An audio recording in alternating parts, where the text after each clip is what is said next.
అంతేం ఎక్స్పెక్ట్ చేయొద్దు.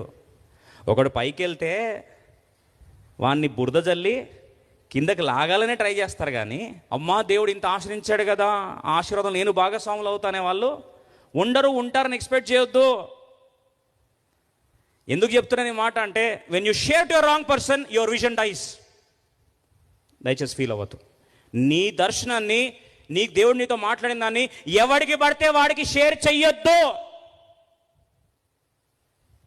అభ్యాతారులకు షేర్ చేసుకో, అప్పుడు నిన్ను దేవుని వైపు తిప్పుతారు. కానీ తీసుకెళ్ళి నీ సహోదరులు ఇంకెవరో కదా అని చెప్పి షేర్ చేసుకుంటే నిండా నేనేం చేస్తారు, ఉంచేస్తారు. క్రైసిస్లో నుంచి తిరిగి సమకూర్చబడేటప్పుడు ఒక చిన్న పొరపాటు నువ్వు సమకూర్చుకోవాల్సిన నీ జీవితాన్ని తిరిగి ఏం చేస్తుంది, ఇంకా రికవర్ చేసుకోలేనంత లోపలికి ఏం చేస్తుంది, నెట్టేస్తుంది. నష్టపోయినప్పుడు be careful with the steps. Don't ever be misled. ఎందుకంటే